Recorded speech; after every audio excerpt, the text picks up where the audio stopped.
Hare Krishna, Hare Krishna, हरे कृष्णा। आज हम एक बहुत महत्वपूर्ण विषय पर चर्चा करने जा रहे हैं जिसका नाम है श्रीमद् भगवत गीता। ये श्रीमद् भगवत गीता इतनी महत्वपूर्ण क्यों है? क्योंकि ये हमारी लाइफ का एक मैनुअल है। जैसे आप बाजार से कोई नई चीज़ खरीदते हैं, जैसे एसी, टीवी, फ्रिज, कंप्यूटर, तो उन सबके साथ आती है एक मैनुअल जिसमें बताया जाता है कि हमें इसका यूज़ कैसे करना है। हम इन सभी चीज़ों का इस्तेमाल बहुत सावधानी से करते हैं क्योंकि ये सभी चीज़ें हमारे लिए बहुत अनमोल हैं। लेकिन हमारे जीवन में सबसे ज़्यादा अनमोल वस्तु तो हमारा जीवन ही है, जिसे हम बिना किसी मैनुअल के जीते हैं। हम बाज़ार से कोई कपड़ा खरीदते हैं तो उसके साथ भी एक मैनुअल टैग आता है जिसमें लिखा होता है कि इस कपड़े को ज़्यादा गर्म पानी में ना धोएं या इसे ब्लीच ना करें। अगर हम बिना मैनुअल पढ़े कपड़े को ब्लीच कर दे तो क्या होगा? कपड़ा खराब हो जाएगा। उसी प्रकार अगर हम हमारे जीवन को बिना मैनुअल पढ़े जिएंगे तो हो सकता है कि हमारा जीवन खराब हो जाए। हमारे शास्त्र हमें बताते हैं कि आहार निद्रा भय मैथुनम च सामान्य एतत् पशुभिः नराणां धर्मो हि तेषां अधिको विशेषो धर्मेण हीना पशुभिः समाना। खाना, सोना, बच्चे पैदा करना और उनकी रक्षा करना, ये कार्य तो एक मनुष्य में और पशु में समान होते हैं। और आज के समाज में ज़्यादातर लोग इन्हीं चार वस्तुओं के लिए दिन रात मेहनत करते हैं और अपना पूरा जीवन ऐसे ही व्यर्थ कर देते हैं। और जो वस्तु हमें पशुओं से अलग बनाती है वो है धर्म, और इसी धर्म की व्याख्या भगवत गीता में की गई है। इसलिए आज से हम भगवत गीता को एक सरल रूप से समझने का प्रयास करेंगे। तो आइए हम साथ में मंगलाचरण करते हैं। मंगलाचरण प्रार्थनाएं होती हैं जिसमें हम गुरु, वैष्णव और भगवान का स्मरण करते हैं। इनके स्मरण मात्र से कई सारे विघ्नों का विनाश हो जाता है और भगवत गीता को हम सरल रूप से समझ पाते हैं। ओम अज्ञानं तिमिरान्धस्य ज्ञानाञ्जनशलाकया चक्षुरुन्मिलितं येन तस्मै श्रीगुरुवे नमः। श्रीचैतन्यमनोभीष्टं स्थापितं येन भूतले स्वयं रूप कदा मह्यं ददाति स्वपदान्तिकं। वन्देऽहं श्रीगुरो श्रीयुतपदकमलं श्रीगुरून् वैष्णवांश्च श्रीरूपं साग्रजातं सहगणरघुनाथान्वितं तं सजीवं साद्वैतं सावधूतं परिजनसहितं कृष्णचैतन्यदेवं श्रीराधा कृष्णपादान् सहगणललिता श्रीविशाखान्वितांश्च। हे कृष्ण करुणा सिन्धो दीनबन्धो जगत्पते गोपेश गोपिकान्त राधाकान्त नमस्तुते। तप्त कांचन गौरांगी राधे वृंदावनेश्वरी वृषभानुसुते देवी परमामि हरिप्रिये। वाञ्छाकल्पतरुभ्यश्च कृपा सिन्धुभ्य एव च पतितानां पावनेभ्यो वैष्णवेभ्यो नमो नमः। जय श्री कृष्ण चैतन्य प्रभु नित्यानंद श्री अद्वैत गदाधर श्रीवासादि गौर भक्तवृंद। हरे कृष्णा कृष्णा कृष्णा हरे हरे, हरे राम राम राम हरे हरे। नमो ओम विष्णुपादाय कृष्णपृष्ठाय भूतले श्रीमते भक्तिवेदांत स्वामिन् इति नामिने। नमस्ते सरस्वते देवे गौरवाणी प्रचारिणे निर्विशेष शून्यवादी पाश्चात्य देश तारिणे। आप जब भी कोई शास्त्र पढ़ें उसके पहले ये मंगलाचरण पढ़ सकते हैं। भगवत गीता की शुरुआत होती है उसकी भूमिका से। भूमिका का अर्थ होता है इंट्रोडक्शन या फाउंडेशन। जैसे मकान की स्थिरता और मजबूती का आधार उसकी नींव होती है, उसी तरह भगवत गीता की भूमिका हमारे लिए एक मजबूत नींव तैयार करती है, जिसके माध्यम से हम भगवत गीता को सही तरह से पढ़ सके और आसानी से उसे समझ सके। यह हमें बताती है कि श्रीमद् भगवत गीता क्या है, इसे क्यों पढ़ना चाहिए और कैसे पढ़ना चाहिए। तो आइए समझते हैं कि श्रीमद् भगवत गीता क्या है। भगवत गीता का अर्थ है भगवान के द्वारा गाया गया गीत। महाभारत के युद्ध में जब अर्जुन निराश हो चुके थे, तब श्री भगवान कृष्ण ने उन्हें जो उपदेश दिए वो है श्रीमद् भगवत गीता। भगवत गीता एक आस्तिक विज्ञान है। आस्तिक मतलब जो भगवान में विश्वास रखे।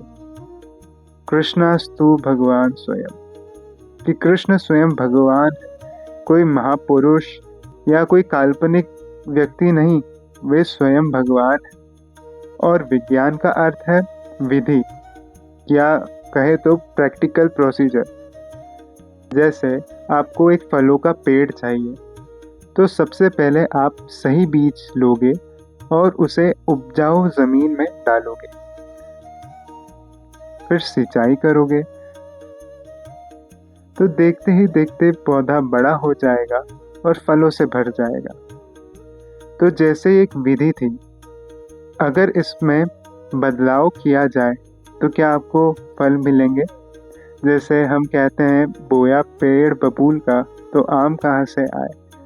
तो अगर कुछ छेड़खानी होती इसके प्रोसीजर में तो फल बदल जाते हैं। उसी प्रकार से भगवत गीता को पढ़ने की भी एक विधि है। अगर इसमें कुछ छेड़छाड़ की जाए तो क्या इसको पढ़ने का कोई लाभ होगा। ये वैसा ही है जैसे कोई आपके फलों में विष मिला दे। आज मार्केट में कई सारी भगवत गीता है, यहाँ तक कि नास्तिकों ने भी अपनी भगवत गीता लिखी है। वे लोग भगवान कृष्ण को काल्पनिक बताते हैं और भगवत गीता की आड़ में अपने विचार लिख देते हैं। तो हमें कैसे पता चलेगा कि सही भगवत गीता कौन सी है। जैसे एक दवाई के पीछे ही लिखा होता है कि इस दवाई को किस प्रकार से लेना है, उसी प्रकार भगवत गीता में ही बताया गया है कि प्रमाणिक भगवत गीता कौन सी है। भगवत गीता के चौथे अध्याय के पहले और दूसरे श्लोक में भगवान बताते हैं कि श्री भगवान वाच इमं विवस्वते योगम प्रोक्तावाहन अहम अव्ययम विवस्वान मनवे प्राह मनुरिश्वाकवे ब्रवीत् एवं परंपरा प्राप्तिम इमं राजऋषियो विदुः सकाले नेहमहता योगे नष्ट परंतप। इन श्लोकों में भगवान बताते हैं कि कैसे उन्होंने भगवत गीता का दिव्य ज्ञान सूर्यदेव विवस्वान को दिया, फिर सूर्यदेव ने मनुष्यों के पिता मनु को, और फिर मनु ने इक्ष्वाकु को, और इसी प्रकार से ये गुरु शिष्य परंपरा चलती है। कालांतर में सूर्यदेव से चली आ रही परंपरा समाप्त हो गई, लेकिन ऐसी और भी प्रमाणिक परंपरा है जिसका वर्णन पद्म पुराण में किया गया है। श्री ब्रह्म रुद्र शंकर वैष्णवाश्रुति पावना चत्वारते कलो भव्य हे उत्कले पुरुषोत्तम। इस श्लोक में बताया गया है कि कलयुग के समय 4 मुख्य संप्रदाय होती है, और जो ज्ञान इन 4 परंपराओं के माध्यम से आता है वही प्रमाणिक है। श्री कृष्ण ने ब्रह्मा जी को, शिव जी को, लक्ष्मी जी को और चतुष्कुमारों को ये ज्ञान दिया था। ब्रह्मा जी से ब्रह्म संप्रदाय जिसमें श्रील मध्वाचार्य जी आए, लक्ष्मी जी से श्री संप्रदाय आई जिसमें श्रील रामानुजाचार्य आते हैं, शिव जी से रुद्र संप्रदाय आई जिसमें विष्णु स्वामी जी आते हैं, चतुष्कुमार से कुमार संप्रदाय जिसमें निम्बारकर स्वामी आते हैं। तो जो ज्ञान इन परंपराओं के माध्यम से आता है या जो भगवत गीता इन परंपराओं के माध्यम से आती है वो प्रामाणिक है। इसलिए हम भगवत गीता यथारूप से पठन करेंगे क्योंकि ये ब्रह्म मत व गौड़ीय संप्रदाय के माध्यम से आई है, इसलिए ये प्रामाणिक है। पर क्या भगवत गीता को पढ़ने का कोई नियम भी है? आपने लोगों से कई सारे नियम सुने होंगे, जैसे भगवत गीता को घर में नहीं रखना चाहिए, इसे तो मंदिर में जाकर पढ़ते हैं, या छोटे बच्चों को भगवत गीता नहीं पढ़नी चाहिए तो बूढ़े लोगों के लिए या वैरागियों के लिए काम की है। चप्पल पहनकर भगवत गीता को स्पर्श नहीं करना चाहिए, इसे लाल कपड़े में रख देना चाहिए, या कई सारे नियम सुने होंगे। लेकिन ये सारे नियम लोगों ने भगवत गीता का सम्मान करने के लिए बनाए हैं, ये प्रामाणिक नियम नहीं है। भगवत गीता को पढ़ने का केवल एक नियम है, नष्ट प्राय भद्रेषु नित्यम भागवत सेवया भगवते उत्तम श्लोके भक्तिर्भवति नष्ट की। भगवत गीता को नित्य रूप से पढ़ना चाहिए, रेगुलरिटी होनी चाहिए। भगवत गीता के स्पर्श मात्र से सारी अभद्र वस्तुएं नष्ट हो जाती हैं। इसके साथ श्री भगवान अर्जुन को भगवत गीता के 4थे अध्याय में बताते हैं कि स अवायं मायातेघ्य योग प्रोक्ता पुरातना भक्तोऽसि मैं सखा चेति रहस्यम है एतत् उत्तमम। श्री भगवान इस श्लोक में अर्जुन से कहते हैं कि तुम मेरे भक्त तथा मित्र हो, इसलिए इस दिव्य ज्ञान को समझ सकते हो। इसका मतलब है अगर हम भी इस दिव्य ज्ञान को समझना चाहते हैं तो हमें भी भगवान का भक्त बनना पड़ेगा, जिससे आपको भगवत गीता पढ़ने और समझने का ज़्यादा लाभ मिलेगा। लेकिन भगवत गीता क्यों पढ़नी चाहिए? श्रीमद् भगवत गीता सारे वैदिक शास्त्रों का सार है, क्योंकि सभी वैदिक शास्त्रों में 5 चीज़ों के बारे में बात की जाती है: ईश्वर, जीव, काल, प्रकृति और कर्म।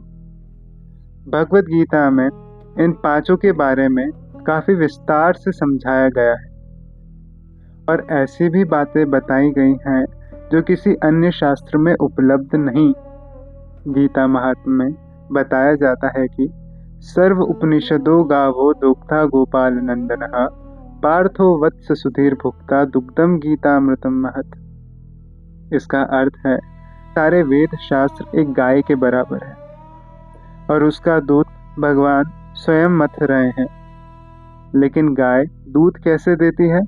जब वो अपने बछड़े को देखती है तो। इसलिए यहाँ अर्जुन को सामने खड़ा करके भगवान सारे वैदिक शास्त्रों का सार भगवत गीता के जैसा दूध का अमृत पूरे विश्व के लिए निकाल रहे हैं। लेकिन सवाल ये उठता है कि सारे वैदिक शास्त्रों को जानकर या इन 5 तत्वों के बारे में जानकर मुझे क्या मिलेगा?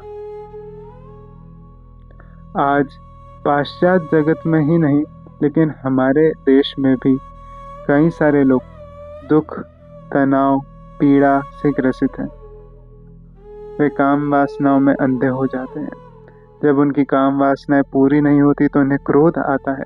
क्रोध से रिश्ते खराब हो जाते हैं, फिर वे डिप्रेशन में आते हैं, नशा करते हैं और जिंदगी खराब कर लेते हैं। कहा जाता है कि भगवत गीता में हमारे जीवन से जुड़े सभी प्रश्नों के उत्तर हैं। श्रीमद् भगवत गीता हमारे जीवन को सार्थकता देती है। डिप्रेशन, टेंशन, बेचैनी और डर जैसी चीज़ों को हटा देती है। हमें विनम्र बनाती है ताकि हम कर्तव्य परायण बने और हमेशा सुखी रहें। हमारे जीवन की समस्याओं को हमेशा के लिए दूर कर देती है। सुख और दुख में स्थिर रहना सिखाती है, गंदी आदतों से दूर करती है और सबसे महत्वपूर्ण भगवान के पास ले जाती है। अब आप समझ गए होंगे कि भगवत गीता क्या है, इसे क्यों पढ़ना चाहिए और कैसे पढ़ना चाहिए। तो अगले सेशन में हम पहले अध्याय को पढ़ना शुरू करेंगे। हरे कृष्णा।